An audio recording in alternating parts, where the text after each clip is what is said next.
지금 마스크를 쓰고 예배를 드리고 있는데 누가 제일 갑갑하겠어요? 목사는 그래도 여기 유리막이 있어가지고 코로나 기간 중에도 마스크를 벗고 설교를 했습니다만은 아마 앉아 계신 여러분들도 답답하시겠지만 찬양 대원들이 제일 답답할 것 같아요. 제가 아침에 물어봤더니 음악 공연장들이 지금 다 문을 열었잖아요. 다 마스크 벗고 발표한대요. 기대해 주시기 바랍니다. 아, 자기 건강 개인을 위해서 마스크를 써 주셔야 되겠지만 한번 연구해 봐야 되겠다고 제가 말씀드렸습니다. 위에서 기대해 주시기 바랍니다.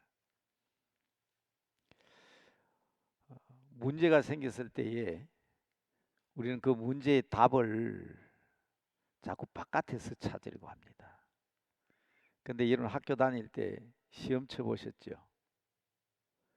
문제의 답은 그 시험지 안에 있습니다. 저는 국어 선생 했잖아요.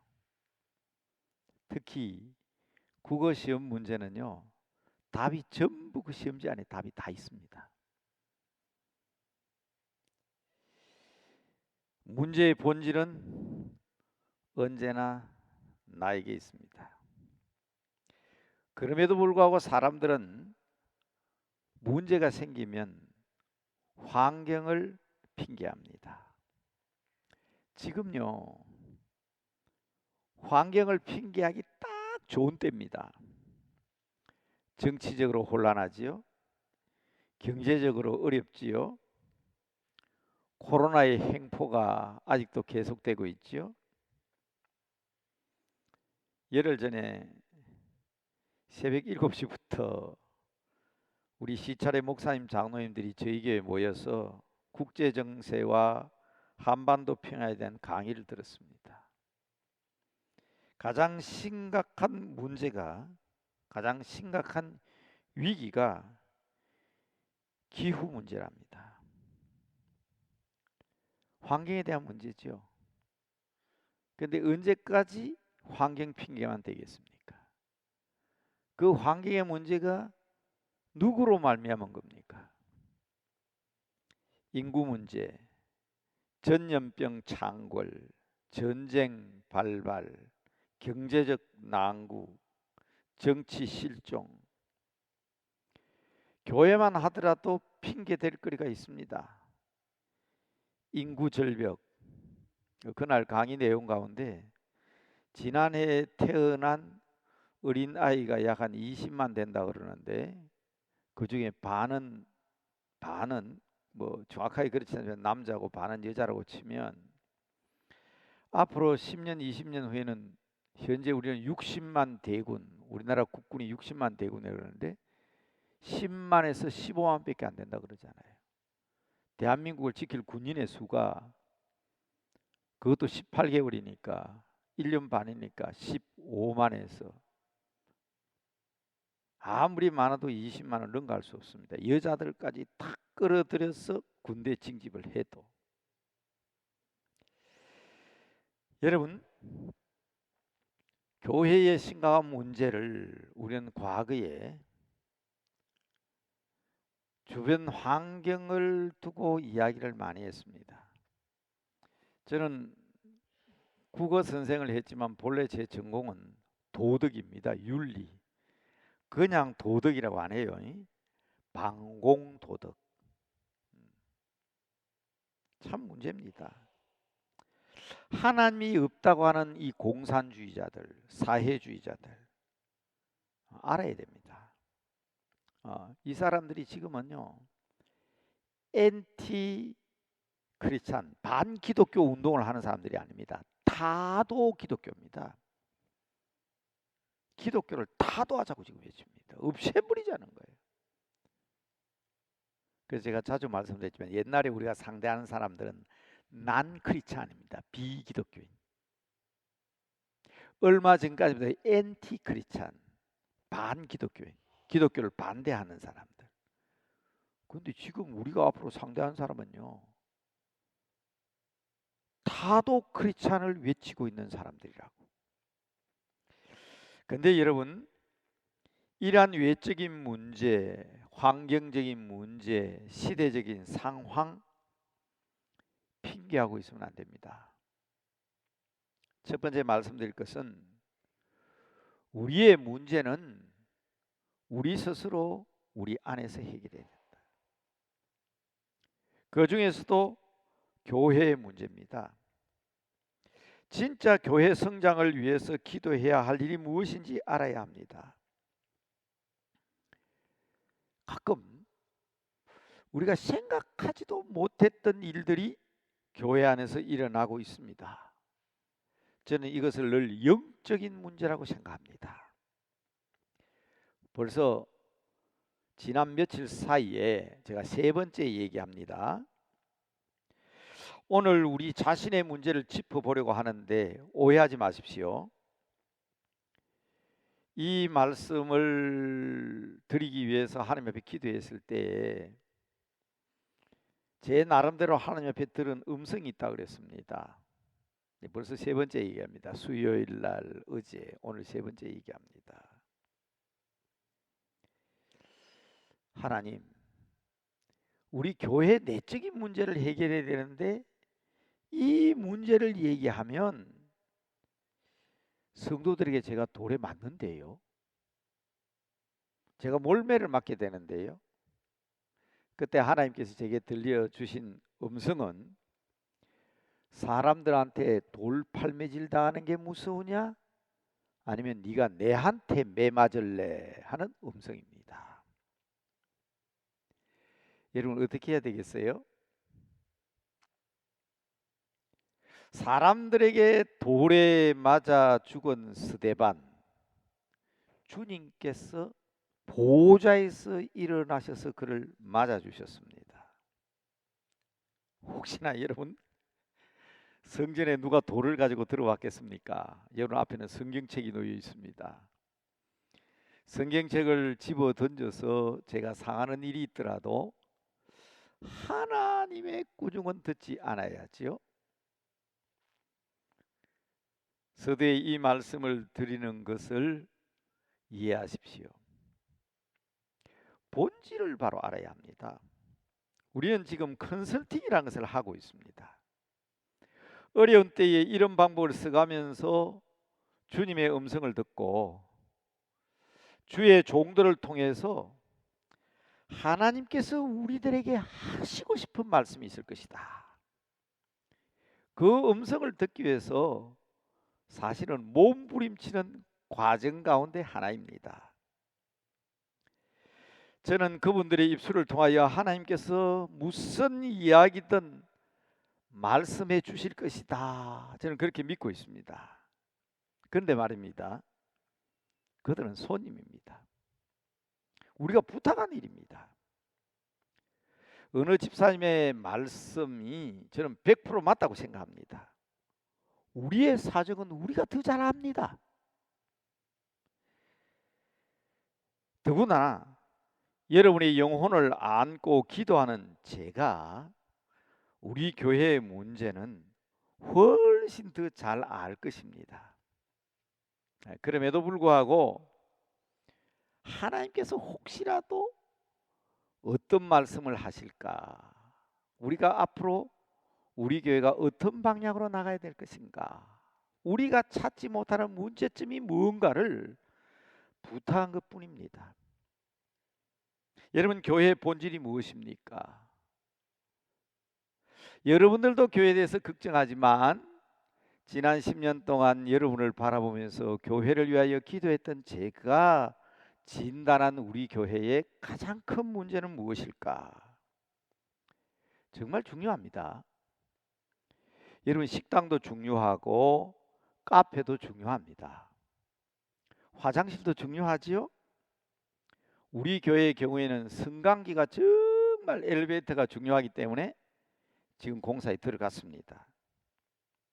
당회실도 중요하고 교육자실, 권사실, 남성교회실, 여전도실 다 중요합니다.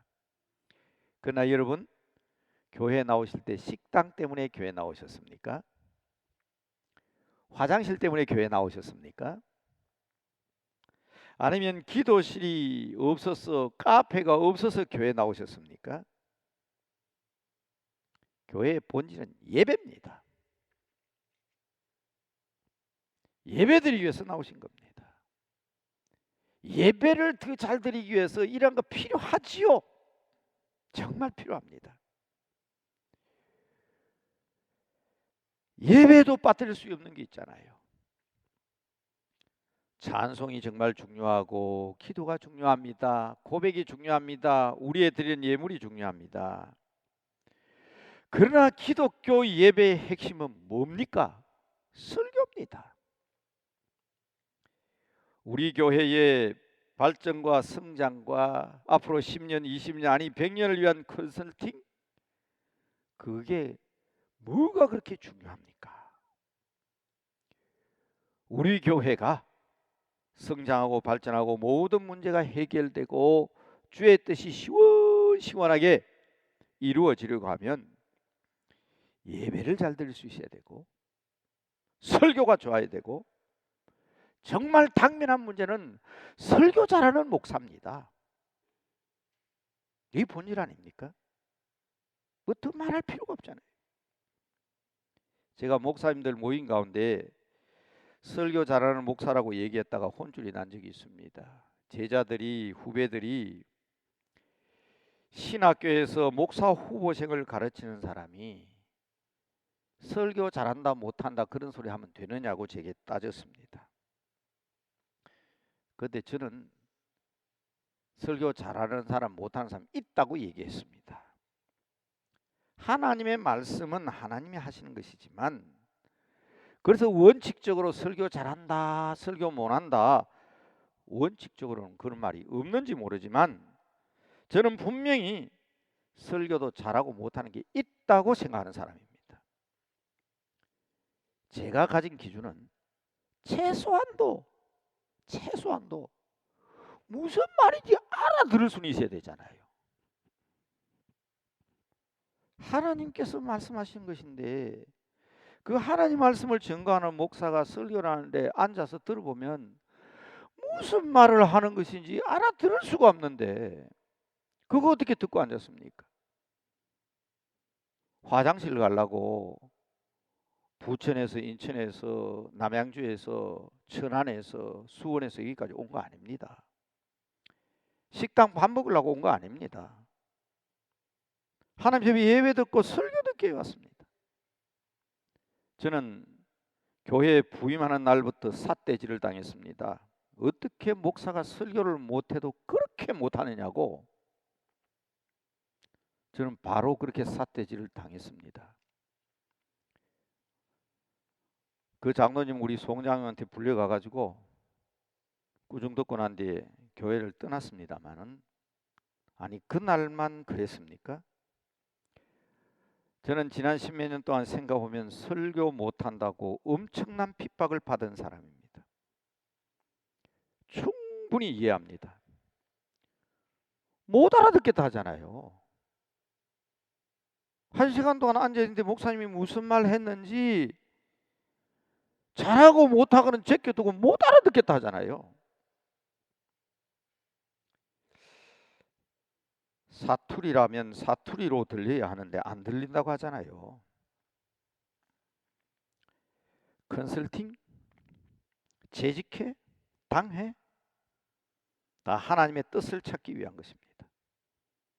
본질은 예배고 설교입니다.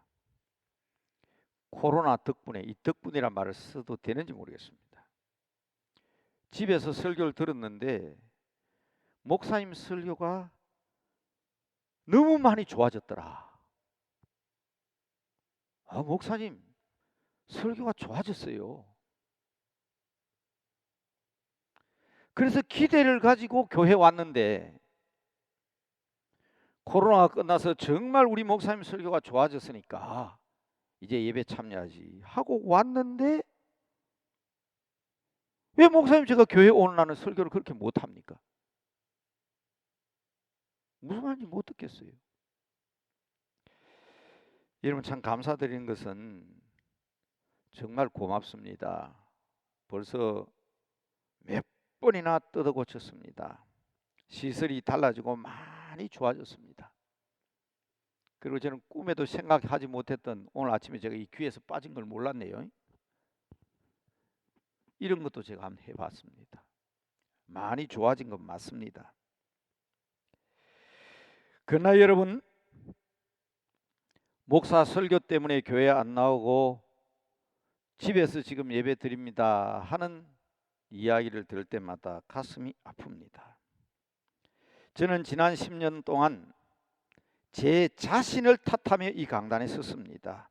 수고해 주시고 고쳐 주시고 또 젊은 사람처럼 귀에 대고 이렇게 설교할 수 있는 장치까지 해 주셔서 감사합니다. 그러나 여러분, 변화될 그날을 기대하며 인내해 왔습니다. 맞습니다. 정말 죄송합니다. 알아듣지 못하는 설교를 해서 죄송합니다.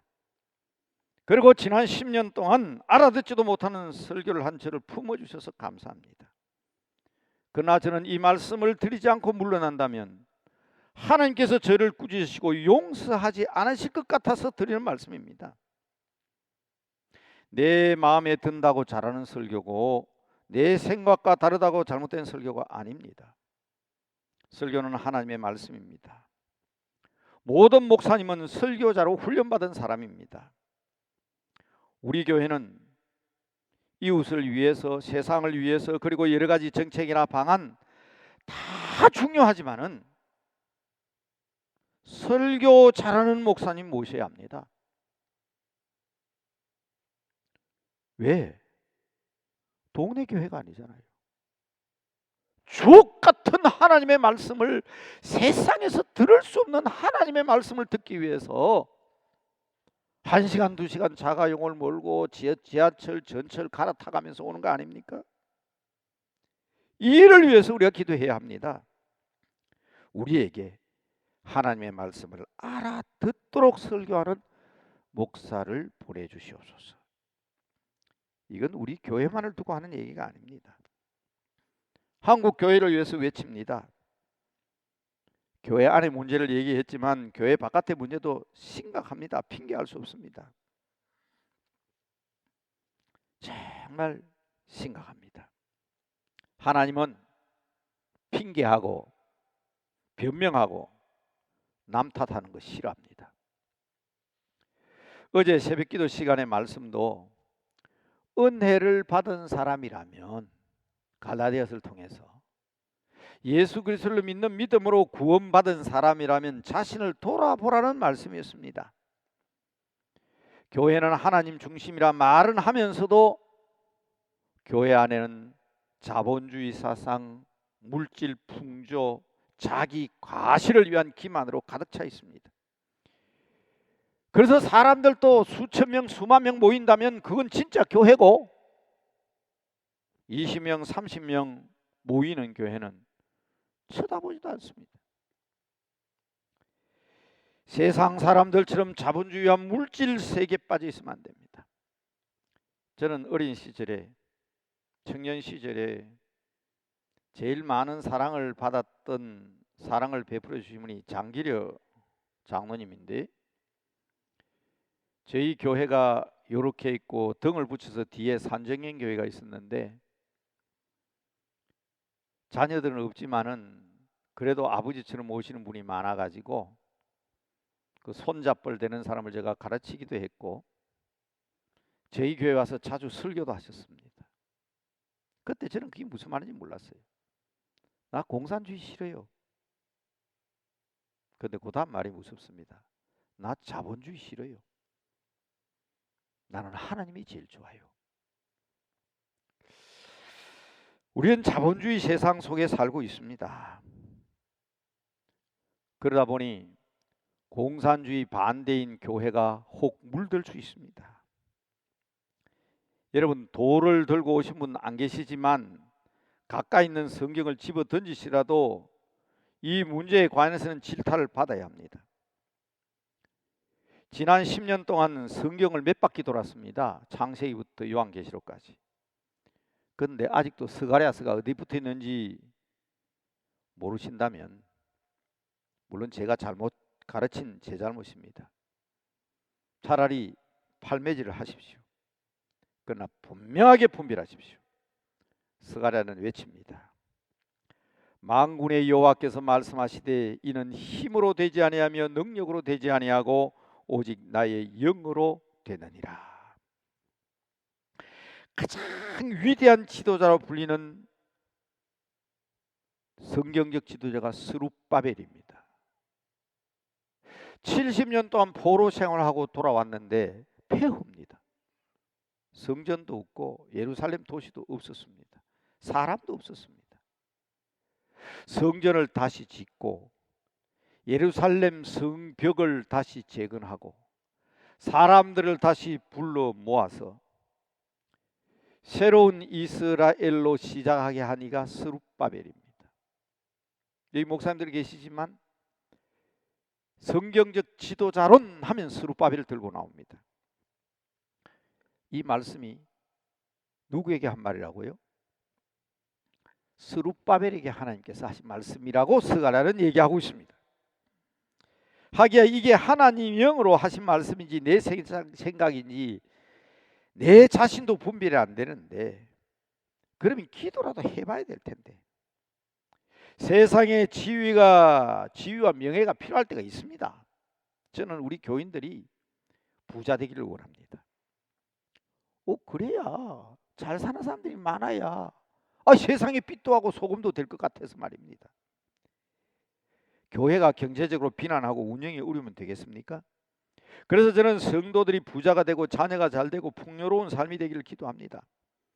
교회도 시설이 좋고 분열이 없고 모든 것이 풍성하여 걱정이 없고 그랬으면 좋겠습니다. 그러나 오해하지 마십시오. 그렇게 되어야 합니다만은, 그래야만 그 영향으로 많은 사람이 주께 돌아옵니다만은, 그러나 더 중요한 것이 무엇인지 알아야 합니다. 왜 교회가 물량주의에 빠지고 물질주의에 빠지고 세상 사람들의 기준처럼 그렇게 크고 대단하면 그게 좋은 교회인 줄 압니까? 여러분, 정말 첫 번째 드린 말씀은 다시 한번 하나님의 말씀을 잘 알아들을 수 있는, 많이 달라졌지만 강력하게 요청합니다. 교회는 하나님 말씀을 잘 알아들을 수 있는 목사에 대한 최고의 대우는 다른 거 아니에요. 잘 먹게 해주고 무슨 대우 잘해주고 아니라 설교 말씀 잘 듣게 만들어주면 최고의 대우입니다. 본질을 바로 알고 본질을 바로 회복하자. 바깥 문제도 심각하고 교회 안에 일도 많지만 예배가 중심이 되고 기도가 중심이 되고 하나님의 영으로 충만한 교회가 되어야 된다. 두 번째 얘기입니다. 교회의 일은 하나님의 일인데 하나님의 일은 하나님이 하시지만 사람을 통해서 일하십니다. 우리 개개인의 변화를 위해서 여러분 간절히 부탁드립니다. 여러분은 하나님의 사람입니다. 오늘 말씀은 특히 오해하지 말라는 말을 제가 많이 합니다. 여러분 초등학교 다닐 때, 중고등학교 다닐 때 여러분이 담임 선생님 결정했습니까? 여러분이 담임 선생님을 결정했냐고. 하물며 하나님께서 쓰시는 하나님의 종을, 우리를 위하여 하나님께서 보내주실 종을 내가 선택하겠다고? 깜짝 놀랄 일입니다. 옳습니다. 대한예수교 장로회 총회의 법은 교회의 성도로서 재직으로서 하나님의 뜻을 구하며 기도한 다음에 한 표를 행사할 수 있습니다. 그러나 여러분, 그렇다고 내가 누구를 추천한다거나 누가 좋다고 편드는 일이 없어야 하고, 저도 지난 10년 동안 지켜보셨겠지만 그런 일 없습니다. 저도 여러분 생각과 똑같습니다. 저를 아는 분보다 저를 모르는 분이 더 많으실 것 같아서 여러 가지로 생각할 수 있기 때문에 다시 한번 말씀드립니다. 어린 아이들은요, 어른들의 발자국 소리도 다 분별합니다. 아이들 무시하지 마세요. 제가 근무하던 학교에서 아이들에게 묻습니다. 야, 너희 선생님 뭐가 좋냐? 그렇게 물으면 우리 반 아이들은, 선생님들 그렇거든요. 공부 잘하는 아이 좋아합니다. 말 잘 듣는 아이 좋아하고, 이쁜 아이 좋아하고, 치맛바람 일으키는 부잣집 아이 좋아하고. 뭐 사람이 인지상정이라 그렇게 돼 있대요. 근데 여러분, 하나같이 저희 반 아이들은, 우리 선생님은 누구에게나 공정합니다. 이상한 자랑을 하죠. 무슨 말씀을 드리고 이 말씀을 드립니까? 부탁드립니다. 공정하게 여러분을 위해서 기도하고, 어린 아이들도 알고 있는 담임선생님의 성격인데 그 마음으로 여러분들에게 부탁합니다. 지난 10년 동안 우리 교회는 학교와 교실이 너무 많았습니다. 전도학교, 선교대학, 감사학교, 성경통독학교, 제자훈련학교, 셀프리더십 교실, 역사교실, 우리 장로님 권사님들이 잘 이끌어 주셔서 심지어 어머니 학교, 아버지 교실까지. 사람마다요, 목사도 자기 전공이 있습니다. 목사님들은 안수집사이나 권사님들처럼 3, 4개월 훈련받고 안수받은 분들이 아닙니다. 장로님들처럼 5, 6개월 훈련받고 고시 치러서 목사 되는 거 아닙니다. 반드시 4년, 지금 법은 그렇습니다. 4년 동안 일반 대학을 졸업하고 4년 동안 대학을 졸업하고 3년 이상 신학 교육을 받고 2년 이상 목회 실습을 거친 후에 다시 목사 고시를 치게 되는데 꼬박 10년을 훈련받은 사람들입니다. 어느 목사가 좋고 어느 목사가 나쁜 게 아니고 우리 교회에 제마다 자기 전공인데 우리 교회에 앞날과 미래를 위해서 어떤 분이 좋을까?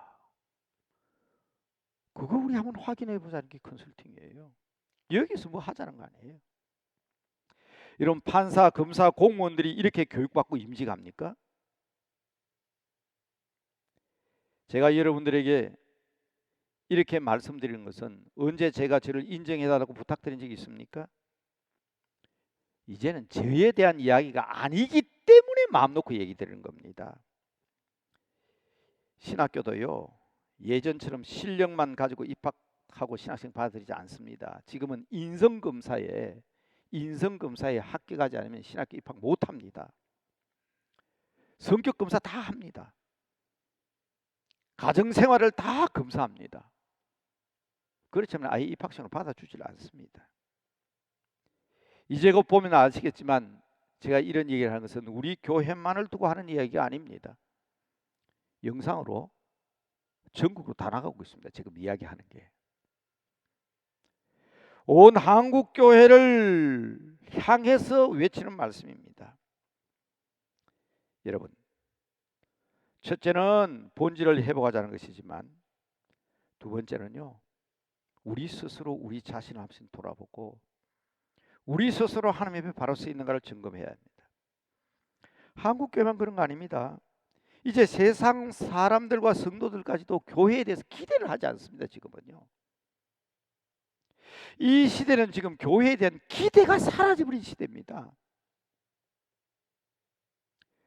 그런데 참 감사한 것은 코로나 이후로, 코로나 이전까지 조용했는데 코로나 이후에 지난 재직회 30명 이상 모인 게 지난 재직회 처음입니다. 많은 의견이 오고 갔습니다.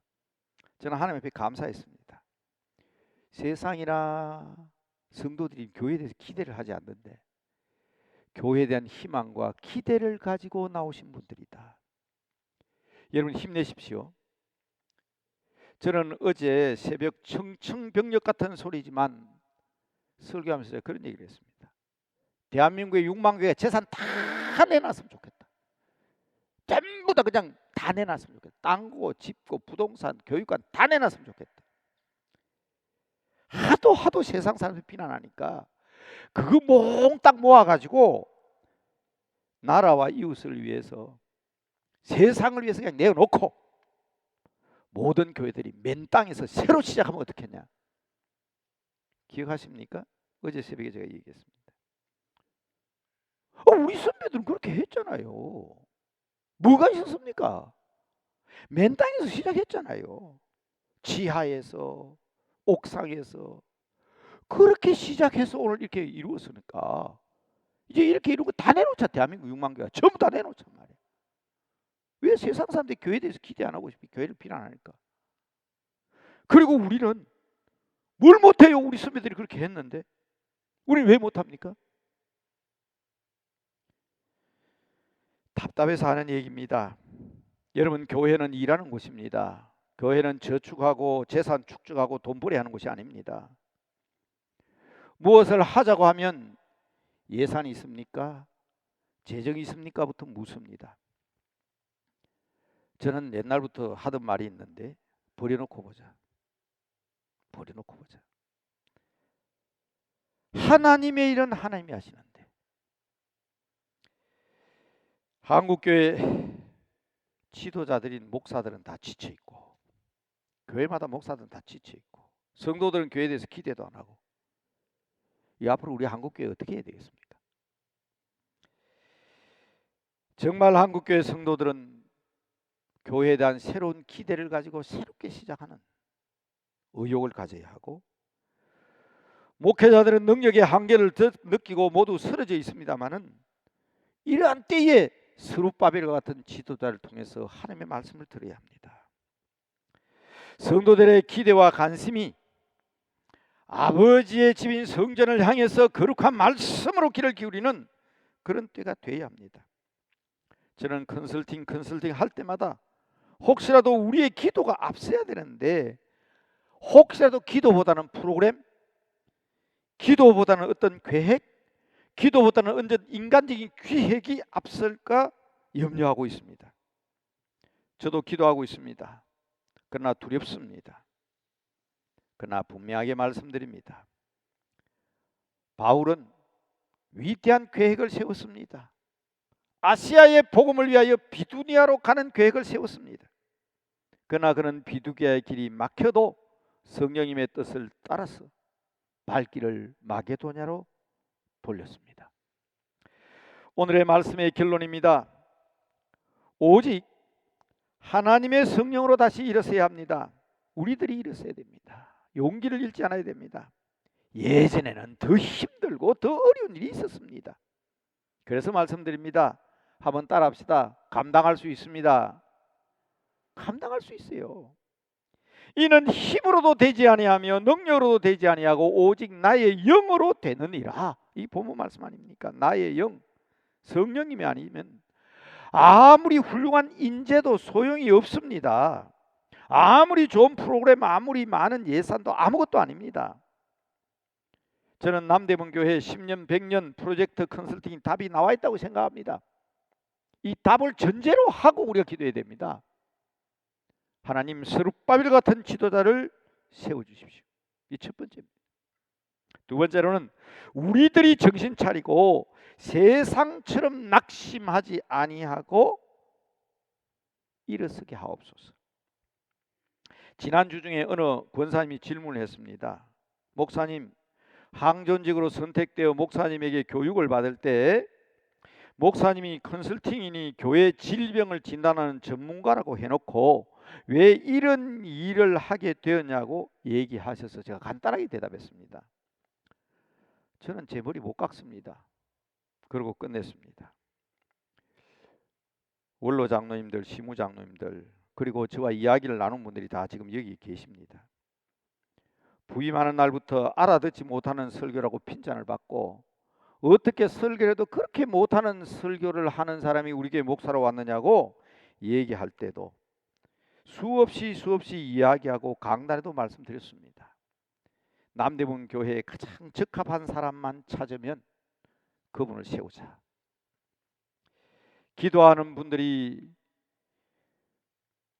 그리고 하나님의 뜻을 기다리는 분들이 이러한 확실한 마음이 없으면 안 된다고 말씀드렸습니다. 그때 목사님이, 한 장로님이 제게 그렇게 말씀하셨습니다. 목사님이 그런 얘기 하시면 안 됩니다. 교인들이 힘을 잃습니다. 더 좋은 사람이 있으면 양보한다 그러면 목사님 물러가겠다는 말 아닙니까? 훈련 받으신 대로 내일이 마지막이라 하더라도 그건 아니잖아요. 정말 미안하고 부끄럽습니다. 두 번째는 한 3년 전입니다. 지방에 있는 모 신학교에서 총장을 맡으시면 어때고 제의를 해왔습니다. 제가 장로님과 의논했습니다. 그때 우리 원로 장로님이 그렇게 얘기했습니다. 목사님, 서울에 있는 대학에 총장으로 가신다면 기쁨으로 보내드리지만 이제 기껏 5년 남았는데 지방으로 가시면 우리 교회도 생각하셔야죠. 체면이 어떻게 됩니까? 교회 입장 생각하지 않고 제 생각만 했다는 생각 때문에 여전히 부끄럽습니다. 그러나 성도 여러분, 이번은 아닙니다. 은퇴 원로 장로님 계시잖아요. 제가 빌었습니다. 여러분, 저는 교회 떠나지 않습니다. 어른 되신 우리 원로 목사님 자리에 앉아 계신데 대단히 죄송합니다만은 저는 담임 목사 자리를 내어놓을지라도 원로 목사님 모시고 담임 목사가 아니더라도 남대문 교회에 출석하는 목사로 남습니다. 분명히 말씀드렸습니다. 그러나 여러분, 오늘 교회와 성도로부터 돌팔매질을 당한다 할지라도 꼭 드려야 할 말씀이 있습니다. 지금이 아니면 기회가 없습니다. 한국 교회가 일어서야 합니다.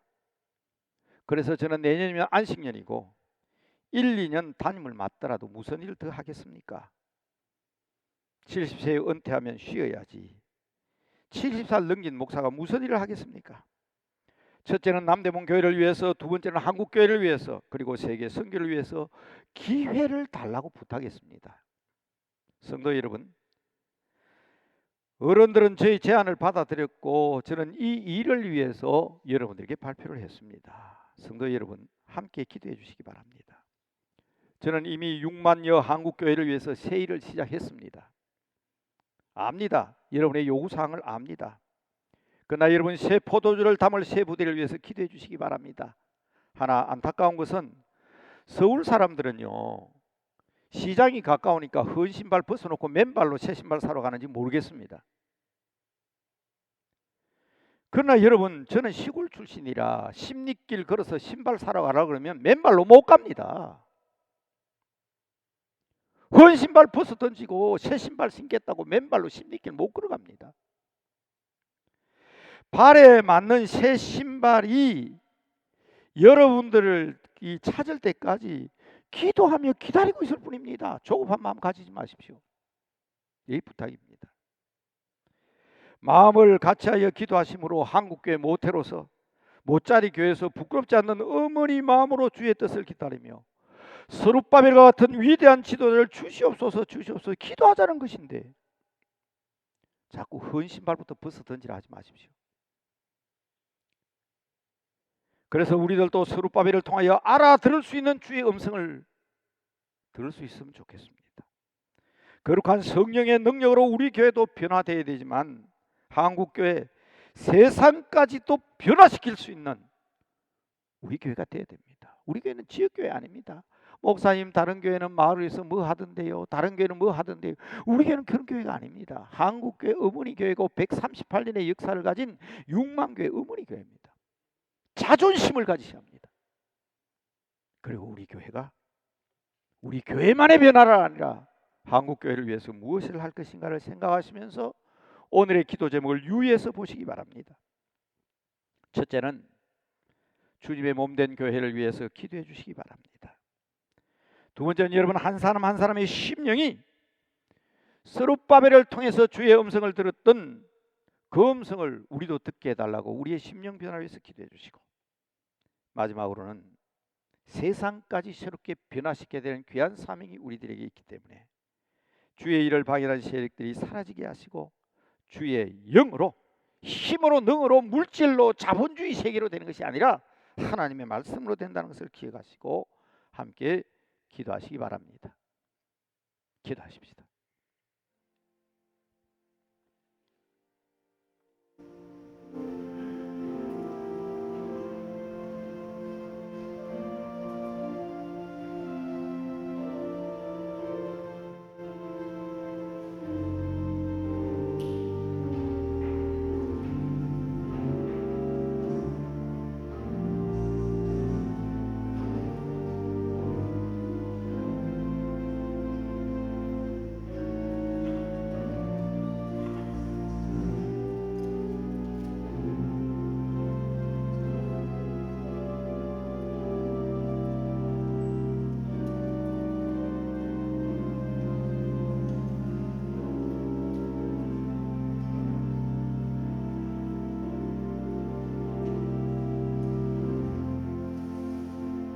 교회도 성도들의 개개인의 삶에도 우리의 사업에도 어려운 때가 있습니다.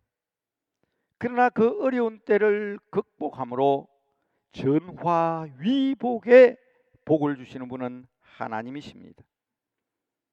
그래서 오늘의 말씀을 통하여 우리 교회가 새롭게 한국교회의 역사와 우리 남대문교회의 새로운 역사를 위하여 우리의 기도 제목이 무엇인지 다시 한번 확인하기 위하여 주께서 귀한 말씀 주신 줄로 믿습니다.